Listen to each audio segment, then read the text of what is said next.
We are now dealing with the 7th karika. We have already explained a large portion. So, the sage describes the absolute reality, Brahman, as that which is not conscious of the internal world, not conscious of the external world, nor conscious of both the worlds, not dense with consciousness, not simple consciousness, nor unconsciousness, and which is unseen, actionless, means which is beyond action, incomprehensible, uninferable, unthinkable, indescribable, whose proof consists in the identity of the self. That is the one reality which is the witness in all the three states of waking, dream and dreamless sleep, in which all phenomena come to a cessation and which is unchanging, auspicious and non-dual. This is Atma, and towards the end of this mantra, the Upanishad tells you, Sa Atma Sa Vijñeya. And before that, Adrishtam Avyavaharyam Agrahyam Alakshanam Achindyam Avyapadesyam Ekatma Pratyasaram, etc. The reason why we are dealing with this verse very extensively is this is the most important mantra of this Upanishad, and it gives you in a nutshell the whole range of Mandukya philosophy. Now, towards the end, the Upanishad tells you prapanchopashamam shantam, etc. Cessation of the world.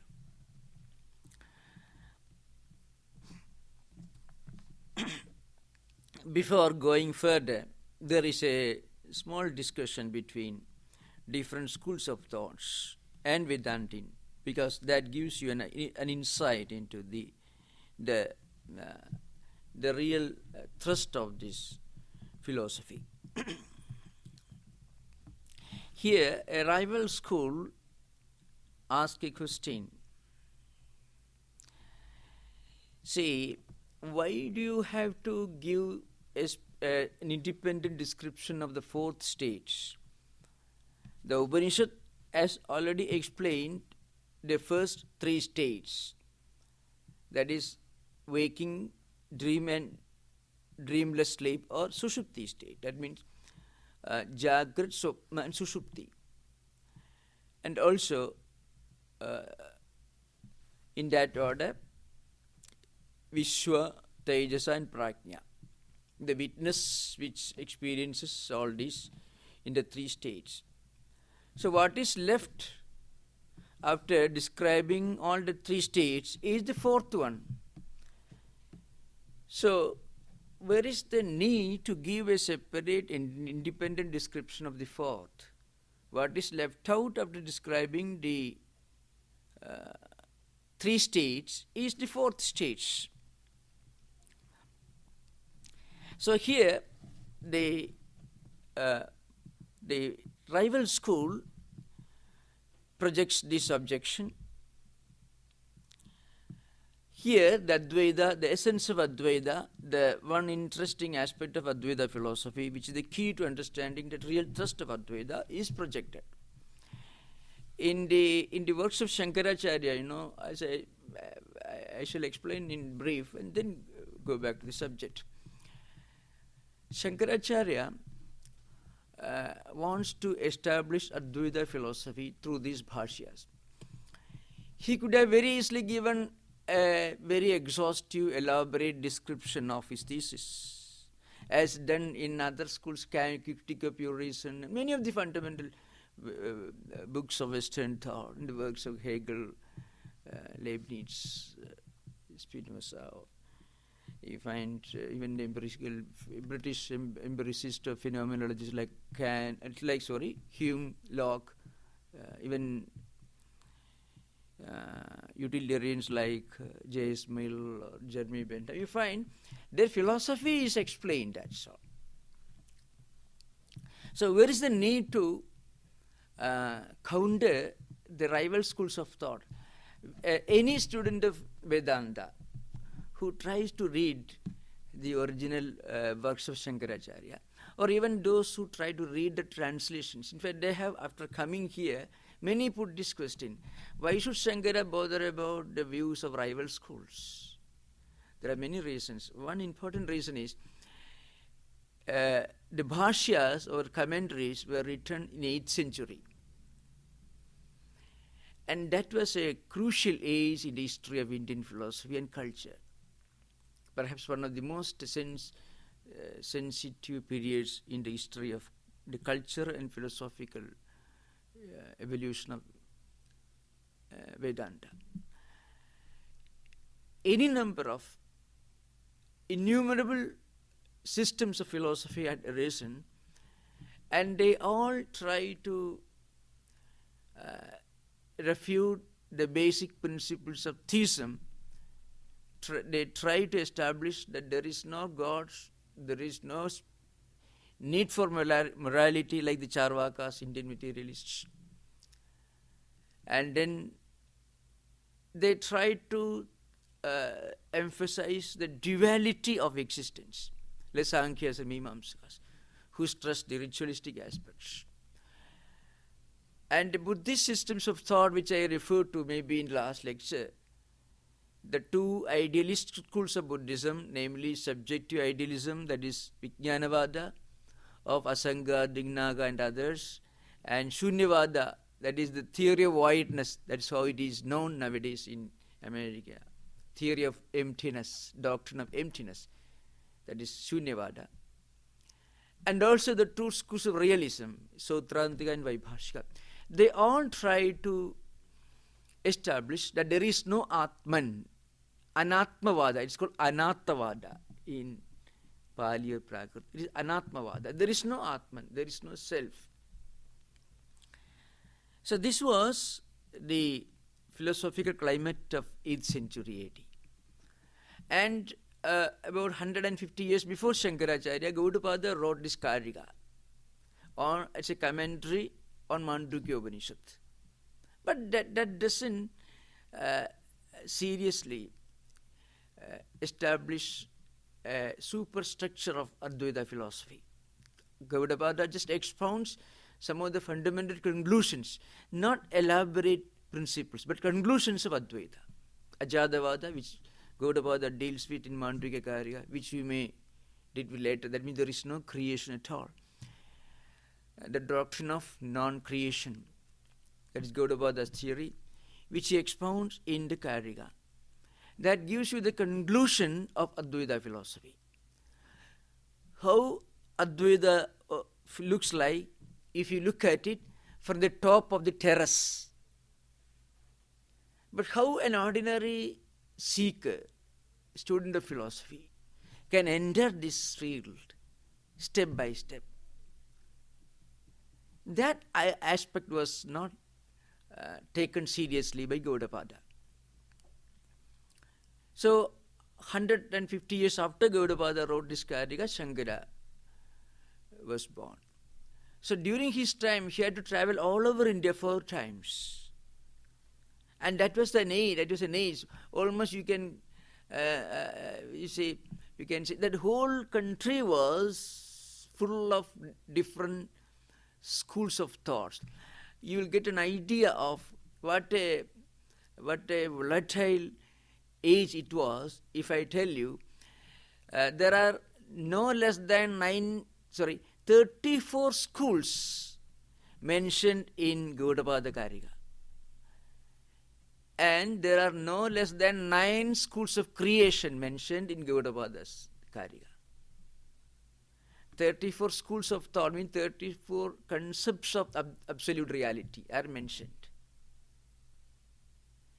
And again, 9 distinct schools of creation. That means 9 schools of creationism are mentioned. We will deal with that when in the beginning of Karika. So, Shankaracharya tried to establish the fact that Atman is one, the reality is one, and that reality is immanent, it is transcendent, it is omnipresent, and it is beyond sensory perception, beyond description, beyond contemplation with mind or intellect, but which is intimately and intensely felt to be the real essence of all our being. For that, he had to argue with different schools of thoughts.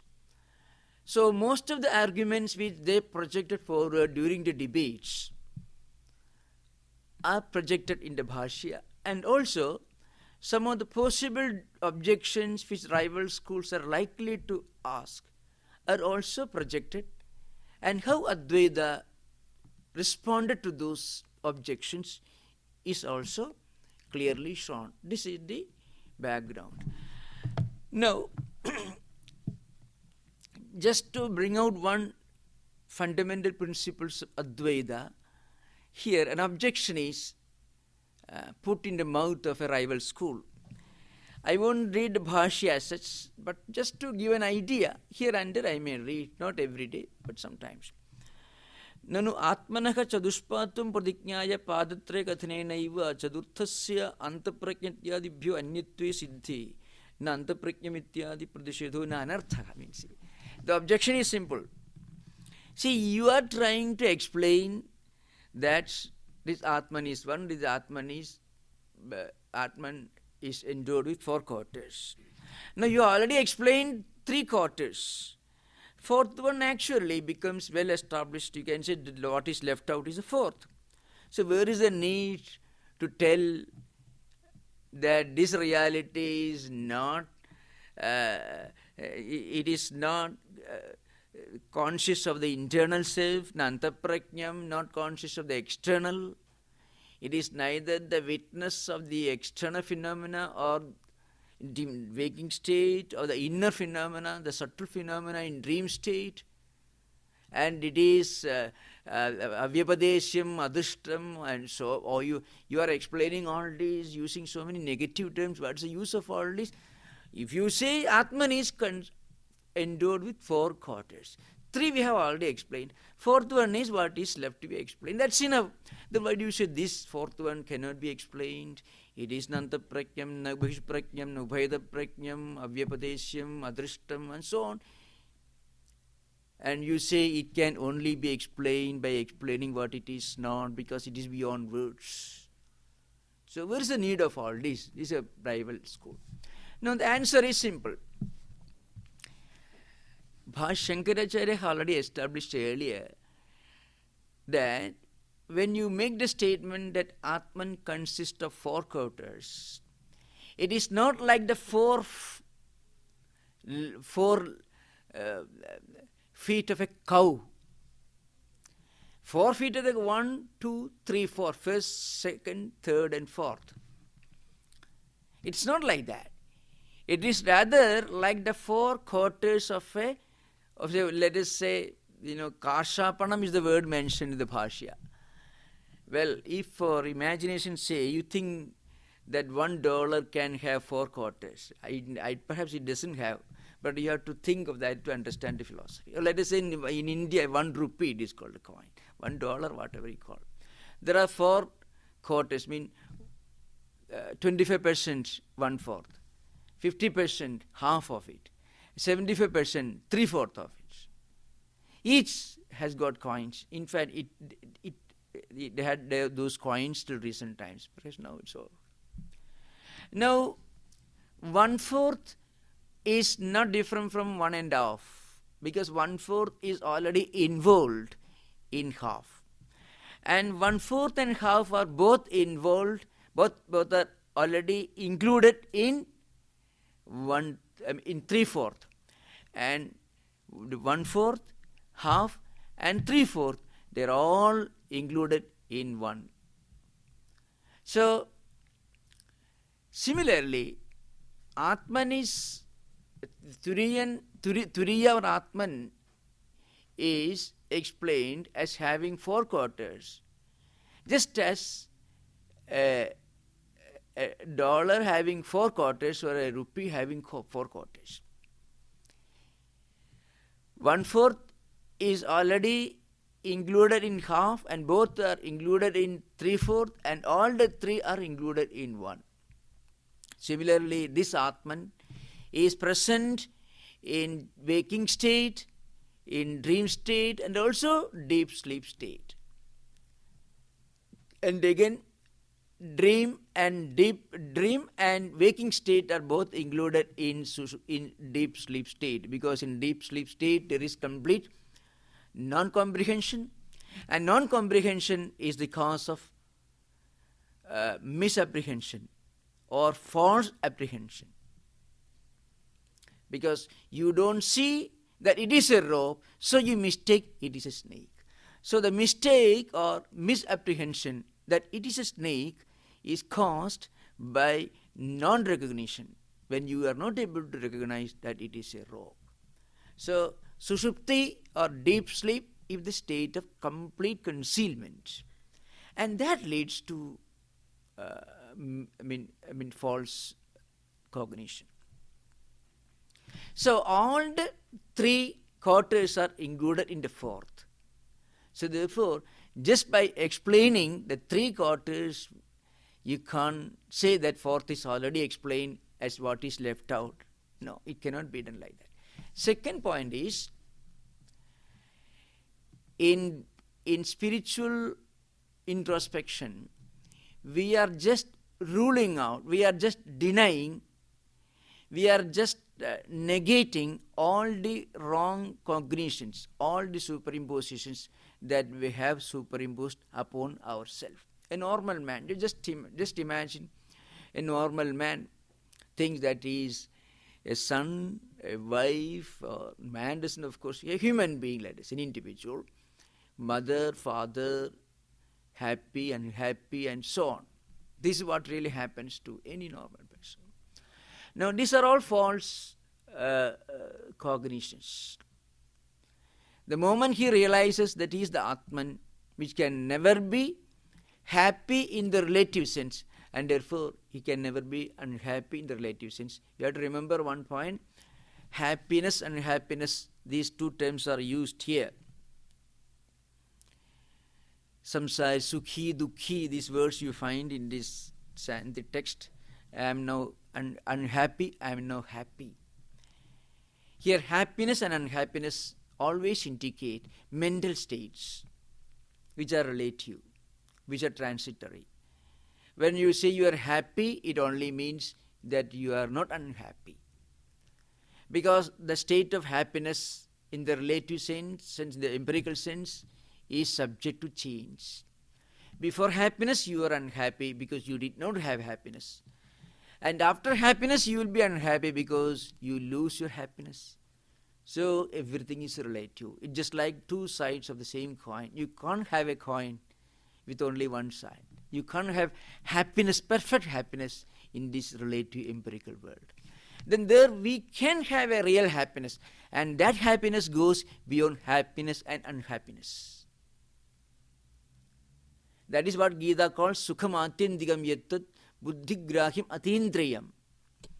The real sukha means real blissfulness, which is not an empirical experience, which is not related to experiences in this world. It is an experience which goes beyond both happiness and also unhappiness. So that happiness, that blissfulness rather, that is the real goal that can be achieved only when you realize that you are the Atman. So when we remove all the superimpositions through the process of negation, then what is left out, which you cannot negate, is our real state. That is the only way for us to explain the absolute reality. This is the answer given by the Advaitin. Now, in Shankara's books, Shankara's commentary, he gives one of the most unforgettable description of how one actually attains this level of blissful experience. So there he gives the example. He gives the example of an ordinary person who lives in this world. He uses the word samsari. Samsara means this world. Samsara means actually not the world as such, a state of being born in this world, suffering and enjoying, doing work, being tossed about by the mighty currents of fate and destiny, as a helpless boat being tossed about in the mighty waves of an ocean, and ultimately everything coming to an end, and again starting the same game the next life. This is what is meant by the word samsara in Sanskrit language. Samsarati iti samsara means you go on going about, being tossed about by the waves of destiny. You're forced to do different things. In most cases, man is not free. Though he is free, that freedom only in a political or sociological sense. But generally, he is a slave of his senses. Freedom from senses is the freedom in the spiritual sense. Freedom for senses leads to spiritual slavery. Freedom from senses leads to spiritual illumination. So Shankaracharya, in one of his well-known commentaries, based on one particular karika, Gaudapada karika, explains this point. He explains this in the context of a verse written by Gaudapada, explaining how a soul who has been tossed about in this ocean of worldly existence suddenly one day opens his eyes, and by the grace of a great teacher, suddenly he realizes that he is not just a socio-physical mechanism. He is beyond the limitations. He is a real blissful self. When he realizes his true nature, he goes beyond the misery of worldly existence. Anadi mayaya supto yada jiva prabuddhide ajam anidram aswapnam advaidam buddhide tada. This is the karika. I shall read the translation. When the individual self, under the influence of Maya, now that is beginningless, is suddenly awakened, then he realizes that is the Turiya, the Atman, the unborn, sleepless, dreamless, non-dual reality. So, the life in this world of an ordinary person who is subject to this endless misery is compared to the state of sleep. Maybe in sleep, we lose our ability to see external things. So when you are sleeping, it's a kind of spiritual sleep. When spiritually we are asleep, we are sleeping, we lose touch with the reality. We may dream, but dream also is a kind of misapprehension or false cognition, as I have already explained. Now, Shankara here describes who is a jiva. Jiva means an individual soul. And how he suddenly realizes that he is the Turiya. Yoyam samsari jivaha sobhelakshanena tattva apradibodharupena bijatmana anyatha grahanena lakshanena cha anadikala pravruttena maya lakshanena swapnena mamayam pida putroyam napta kshetram pashavu ahamesham swami sukhi dukhi kshayidoham anena vardhidascha anena ittevam pragaran soppan sthanatyavi pashyin suptah. This is, I am not planning to teach this portion of the bhashya. That's not the plan. Just to read and then I shall explain elaborately. So, when you are spiritually asleep, when you are in a state of utter spiritual darkness, when you are in the power of Maya, you think, this is my father, this is my son, this is my grandson, this is my plot, these are my cattle, I am their master, I am no happy, I am no unhappy, I have lost so much of this, I have gained so much of this, all this, which brings misery when you are spiritually asleep. When we are in the power of Maya. Now, what is Maya? Maya needs a lot of explanation. But I shall try to explain to you first on the basis of Swami Vivekananda's definition. Swamiji, in one context, gives almost a verbatim translation of Shankaracharya's definition of Maya in Viveka-Chudamani. Sannapya sannapi bhayatmigano, bhinnapya bhinnapya bhayatmigano, etc. The Swamiji says, this Maya is neither existence nor non-existence, neither part nor whole. And ultimately Swamiji says, it is indescribable, it is beyond definition, beyond words. And Swamiji again gives an idea of Maya at work in our minds. He gives the picture of a helpless mother. So a mother brings up the child with all affection and love. But the child turns out to be a renegade, ungrateful. And there are many things in this world that we are not, though we know very well it is something painful, it brings pain to us, we cannot shake ourselves off its clutches. We know that it is painful, we know it is bad, we know it brings only grief. It is not intellectual ignorance, then it is not Maya. We know very well there are certain things in the world which are bad, which brings misery, which can never make us happy, which are inseparably related to misery and unhappiness and grief.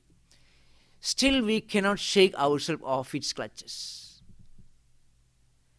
Now who is responsible for this? And we can never really explain it. When we come out of the clutches of Maya, we understand that Maya is something which really doesn't exist. Another word for Maya in Vedanta is avidya. In fact, the word avidya itself means vidya vidyate sa avidya, that which really doesn't exist. But you understand that it doesn't exist only when you come out of its clutches.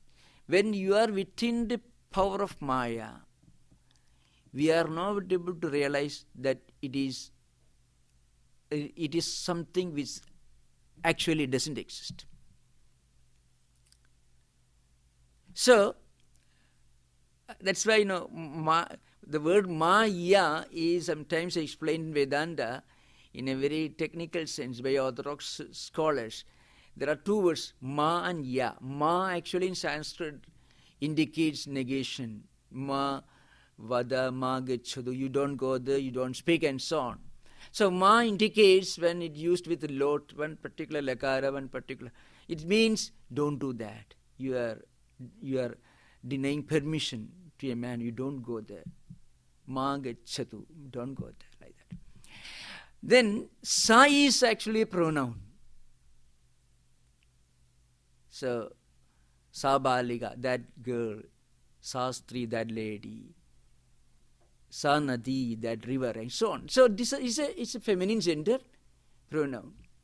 Now you don't use a pronoun to indicate something which doesn't exist at all. So it is something which exists, or which gives the wrong notion, gives the illusion that it exists. But really it does not exist. And this is indicated by the word ma. which negates, which has got the meaning of negation. So Maya is something which really doesn't exist, really, but which exists in our day-to-day interactions, so long as we don't realize that we are the Atman. That's why Swamiji, and now how it works in modern life, Swamiji says utter helplessness which man feels, which an individual feels in this world. Though he knows it, he cannot come out of it. If he is absolutely ignorant of its existence and he is under its power, then it becomes definable, describable. But he knows that it brings misery. It is a perpetual source of trouble. Still he cannot shake off, he cannot come out of its clutches. This is Maya. This is what really happens to a common man. So Shankaracharya says, such a man is spiritually asleep. So Gaudapada in the Karika says, Anadi Maya Suptaha.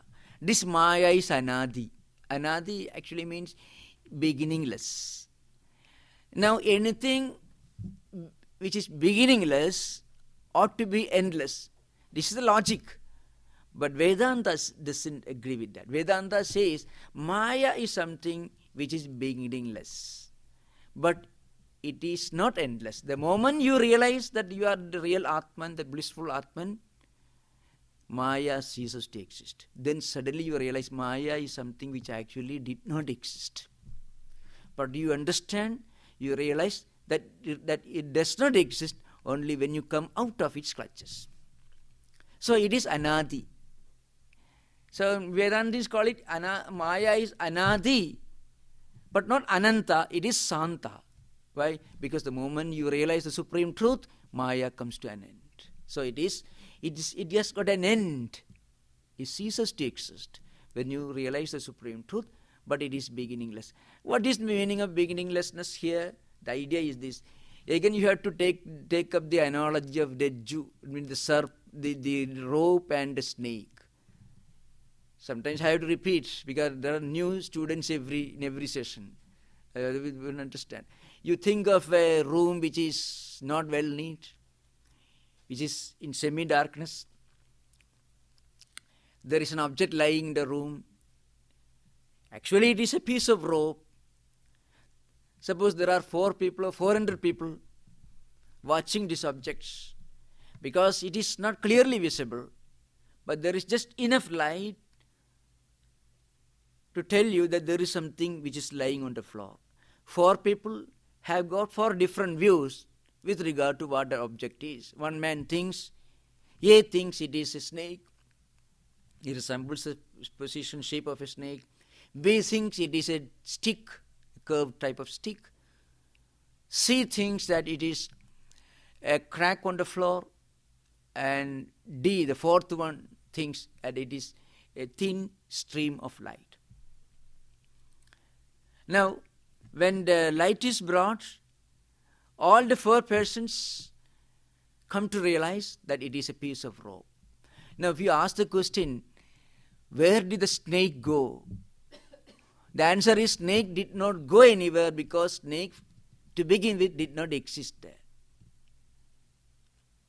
So when did the rope become the snake? First of all, it did not become the snake. So we can, it did not become the snake at all. So it is beginningless. Beginningless means it never, first of all, it became the snake at all. Snake did not go anywhere because there was no snake at all. So this Maya, first of all, never existed. Therefore, it is beginningless. So Anadi. But it can turns you asleep, because it can work through our mind so long as we are ignorant of our true nature, that we are the Atman, we are the Turiya, we are the Brahman, which is the eternal supreme reality, which is the blissfulness itself. So long as we are in a state of unawareness of this fact, we are asleep. And Maya puts you into sleep. Then what happens? And this individual is now sleeping under the power of Maya. Suddenly, he wakes up. When he wakes up, Shankaracharya gives a long description in one of the most celebrated passages in the entire range of Shankara's commentaries. They are extensive. Then he realizes that he is that supreme reality. So what happens? He thinks, Maya lakshanena suptena mama ayam pita putroyam napta. Means this is my father, my mother, son, children, and so on. And I'm happy, I have plenty of money, I have plenty of bank account. Now there is a depression, money is lost, and now I have gained some more money. I have all these ideas, all given here. Bhashyakara says, Kshayitahum anena, then vardidascha. That is, all these things are mentioned. Now I have gained something, now I have lost something. Happiness and unhappiness. This is the state of a man who is spiritually in deep slumber. Then what happens? The Bhashyakara says, then suddenly a great teacher comes to him and he tells him, this is a symbolic presentation. Or he may read from books, he may go and listen to these talks, and then he may suddenly realize, well, I was sleeping all these days, now I only wake up my eyes. Those who want to reach a state of permanent awareness, Vedanta is only way out. So Shankaracharya says, Yada Vedantartha Tattva Abhijnena, somebody who knows the real meaning of Vedanta, Parama Karunikena Guruna Nastevam Tum Hedu Phalatmakaha Kintu Tattvamasiti Pradibodhimanaka Tadevam Pradibudhide Katham Nasmin Sabhahyabhyantaram Va Janmadi Bhava Vikaraha Asti Ataha Ajam Sabhahyabhyantara Sarva Bhava Vikara Varjidam Ityarthaka Yasmat Janmadi Karana Bhutam Tasminna Vidya Tamo Bijam Nidra Vidyate Iti Anidram. Bhashyakara explains, I shall explain in English. The idea is this. Suddenly, a teacher comes and tells you that you are not this body, the psychophysical mechanism. You are something beyond all this. You live in this world, but think that this world is impermanent. You live in this world, but you don't be a slave of this world. That is the effect of the teachings of this great teacher. But what the teacher tells him is explained here. The teacher tells him, you are not this body, you are not just this mind, you are not this psychophysical mechanism. All these changes, some dukkha, sukha, dukkha, pain, grief, sorrow, and happiness. One should remember, when I use the word happiness, in such context, happiness means relative happiness, empirical happiness, a happiness which is changeable. It is not bliss. Real bliss is also happiness, but it goes beyond the normal happiness and unhappiness in the empirical sense. It transcends the experiences related to empirical life. That's the idea behind it. So when the teacher tells him, you are that reality, the Atman, which is beyond all this body, mind, physical mechanism. All these things are happening to you. They are all related to your body only, and body is not the whole of your personality. This world also, this world and your body, they belong to the same category in terms of reality. They belong to the same level of reality. World is changing, your body also will change. So also your mental states also will change. happiness, unhappiness, and so on. So also all the relations around you, they are not eternal. Vedanta doesn't ask you to run away from this world, thinking that this world is a lifeless drudgery. Vedanta doesn't say that. Vedanta only tells you, live in this world, but keep this truth within you, so that you don't suffer misery, you don't become a slave, a victim of anxiety, neurosis, depression, and all these things. Live in this world, but try to live in this world as a master. You can live in the world as a master when you realize that you are something beyond this world. You are the Atman. So Shankaracharya says, all these changes, external changes and internal changes, all these modifications, external and internal, they do not exist in you. They are all related to body only. And you are not this body. Body is not eternal. A man may live maybe 100 years, 120 years at the most. So body is also subject to destruction, changes. So you are something beyond all this. If one realizes this, one need not neglect the body. One need not wish away the empirical world in which we live, of which we are a part. But we can live in this world in a more intelligent way. We can live, in Swami Vivekananda's words, as a master, not as slaves. That's the idea behind. So this is the description of Shankaracharya. Now we will come to the mantra again, the Upanishad mantra. Now, as I said earlier, Gaudapada has written a number of number of verses, nearly 215 verses, which is called Gaudapada Karika, which is a commentary in metrical form or on Mandukya Upanishad. And Shankaracharya has written a commentary on Gaudapada's Karika, expounding the entire edifice of Advaita philosophy. So again we have to go back to the 7th mantra. So we have already explained here, Adrishtam, Avyavakaryam, Agrahyam, Alakshanam, Achindyam, Avyapadesyam, Ekartma Pratyasaram, Prapanchopashamam. Again a very important mantra comes here, Prapanchopashamam, where the world ceases to exist. What exactly does it mean? In two ways we have to take. From the standpoint of a liberated soul, a spiritually enlightened person, cessation of world means this. You live in this world, but you don't look at the world as a permanent reality. For most people living in this world alone is real, everything else is unreal.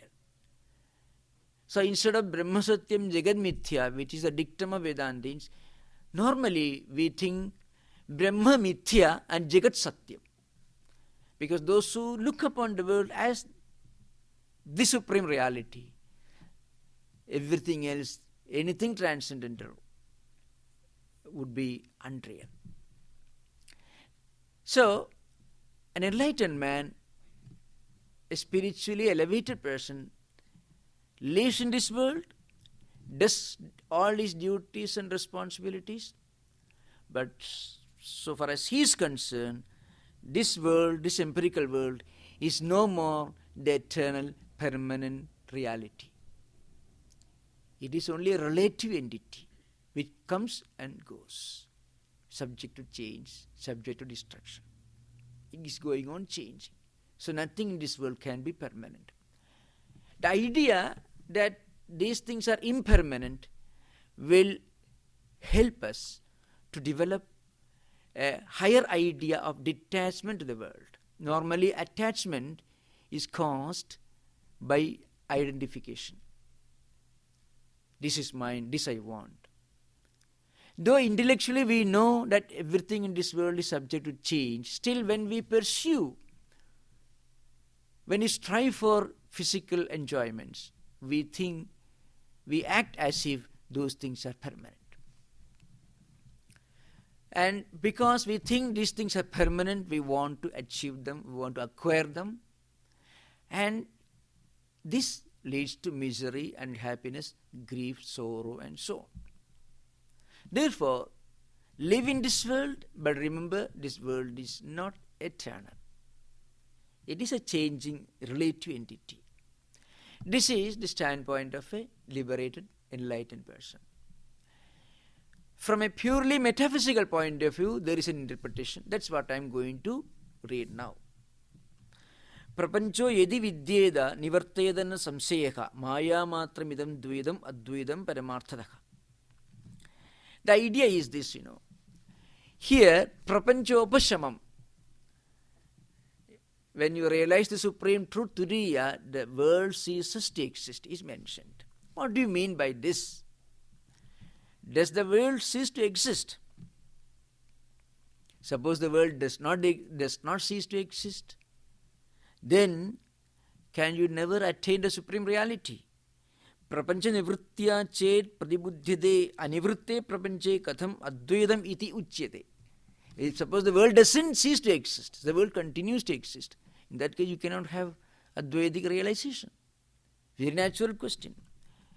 So, again, a very fundamental clue to the metaphysics of Advaita is explained in this karika, which explains the concept of prapanchopasama, means cessation of the world, as explained in the Upanishad. The idea is this: if this empirical world were real, then of course it should vanish. But this empirical world, this duality is only an illusion. In fact, it is not real. The idea is this: can you see the rope only when the snake runs away? The question arises. Somebody, again you have to, these ideas are explained in a very simple language with the help of an analogy, the rope-snake analogy again, which actually almost 1500, 1600 years old analogy, which is repeated in hundreds of Vedantic books and also in Buddhist philosophical works, Nagarjuna and others.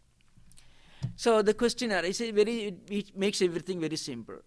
Suppose you tell, well, you realize the truth that it is only a piece of rope only when the snake runs away.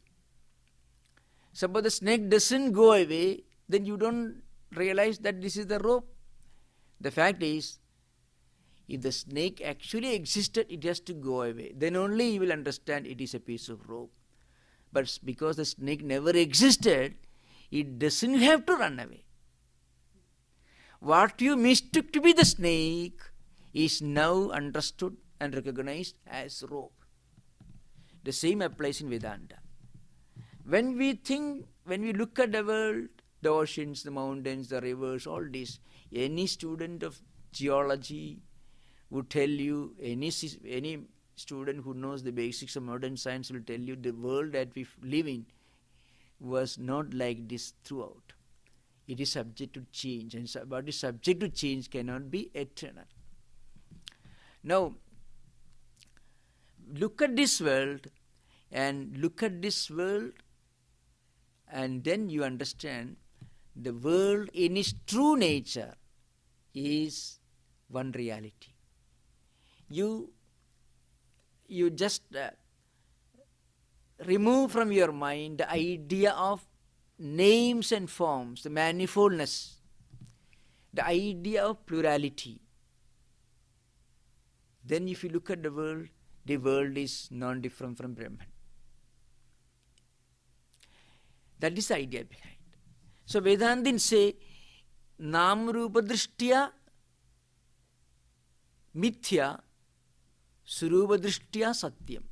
The world in its true essence is Brahman itself. Sarvam Khalu Idam Brahma. That is Vedanta Upanishad statement. Sarvam Khalu means all this that you see around is in fact Brahman only. But not when associated with name and form. That's why Swamiji in modern English stated, when you look at the reality, the Brahman, the Atman, the supreme reality, through the prism of time, space and causation. In Vedantic language, through name and form, then that supreme reality is seen to be the world. It is seen and understood to be the manifold phenomenal world.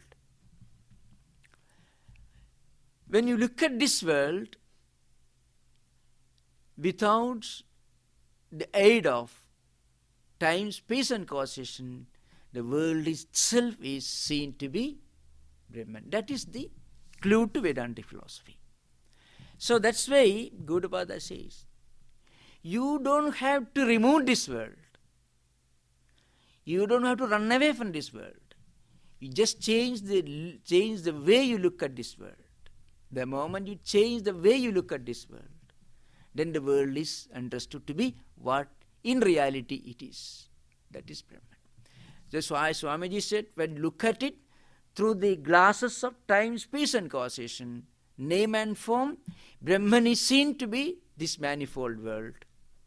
When you look at this manifold world, without the aid of time, space and causation, we can have an outlook beyond time, space and causation, then this world itself is seen to be Brahman. So when it says, Sarvam Khalu Idam Brahma. That is the idea behind. So that's why, so the Bhashyakara says, yes, if the world really existed, the world should cease to exist. Then only we can see Brahman. But in that case, there's a problem. There will be two entities, something which exists and vanishes. But it is not so. The snake doesn't vanish because the snake did not exist. So the fact that this is not snake, this negation is done on the entity which you first mistook to be the snake. So that is the idea behind this thought. So the world itself is taken to be Brahman, the reality. That is why, according to Vedanta, from philosophical point of view, you look at this world as something relative and Brahman as something absolute. Brahma Satyam Jagat Mithya. Mithya means relative. That which is within the realm of time, space and causation. Nama and Rupa, that is Mithya. But in reality, Brahman is only reality. This is from the philosophical point of view. From experience point of view, Upanishad tells that Sarvam Khalu Idam Brahma. Everything that you see around is Brahman, the Atman only. So from the experience point of view, Brahma Satyam, Jagat Satyam. Brahman is real, Jagat also is real. So what we mistook to be the snake is in fact rope only. That is Surupa Drishtya, Brahma only. Nama Rupa Drishtya, Mithya. This is the idea behind. Well, one of the teachings of one of the direct disciples of Sri Ramakrishna, you find his name is Swami Tattwamayananda. Many of you must have read Turiyanandaji's life and teachings. Towards the end of his life, he verbally gave expression to this truth from the experience point of view. Brahma Satyam, Jagat Satyam. So there is nothing to be negated. What is negated, in fact, it was only superimposition. This is the idea behind. Now we'll come back to the last portion of this 7th mantra. Again, we have to go back to 7th mantra. These are all the descriptions of the last portion of the 7th mantra. That is, we all describe Prapanchopashamam, Shantam, Shivam, Advaitam, Chadurtham, Manyante, etc. Chadurtham, that also we have explained. Sa Atma, Sa Vikneha. This Atman, this essence, the indweller, the inner reality, present in everything in this world. It is to be known. Already we have seen in the mantra itself, we find here terms like adrishtam, avyavakaryam, agrahyam, alakshanam, achindyam, avyapadesyam, ekatma pratyasaram, etc. This Atman, this Turiya, is unseen, incomprehensible, uninferable, unthinkable, indescribable, etc. Now the mantra says Savijñeya. Why is it called Vijñeya? There are two descriptions given to this aspect, which also give a clue to the fundamental thesis of Advaita. One point is, it is just a contextual expression, because in the earlier portions of the Upanishad, when we were dealing with Vishwa, Tejas and Prajna, the witness in waking, dream and deep sleep states, we already give a description of this experience of the witness as present, that is the Vishwa, Tejas and Prajna. So in that context, the Upanishad just makes a statement that this Atman, this Turiya, is also to be understood, to be known. But in reality, that's why it's case Savijñeha iti bhutapurvagatya iti, etc. No, the idea, another important explanation is, in fact, this Atman cannot be known the way we know external things, empirical things. But when we negate all the superimpositions, then something is left which we cannot negate. After all, we cannot negate ourselves. A person may negate everything, but he cannot negate himself. The negator cannot negate himself. And what is left, which is beyond description, which cannot be seen or expressed, but which can be only experienced as I, present, I, the one, the subject, the witness, present in waking state, dream state and deep sleep state. This reality should be known as the witness, present in all the three states, but also which transcends all the three states. So this Turiya, this Atman is present in dream, waking and also deep sleep states. But at the same time, it is not exhausted, it is not limited by that. As I said last time, if you can think of a house with 3 rooms, one built above the other, and if you're walking, if you're going up and down, you can say you are present in all the rooms. You are capable of being present in all the 3 rooms. But you are not limited or confined to any one of those rooms, because you go beyond both. You are present in all the 3 rooms. Atman Turiya is present in all the 3 states of Jagrat, Swapna and Sushupti, waking, dream and deep sleep states. But at the same time, it transcends all the 3 states, because it is the one which cannot deny itself, which is present, ekatma pratyasaram. I am the one Atman, the witness, the reality, which was present in all the 3 states. And nobody can deny himself. So Vedantins say that if you try to prove this reality, this Atman, with the help of all the 6 tools of Vedantic epistemology, that is perception, inference, comparison, presumption, verbal testimony and non-cognition, that is pratyaksha, anumana, upamana, Shabda, Arthavati, Anupalabdhi, the 6 tools of Vedantic epistemology. You try all this, but you cannot explain and describe this reality. And when all these tools of cognition fail, there is something still remains which cannot be fully explained with the helps of any of these 6 tools of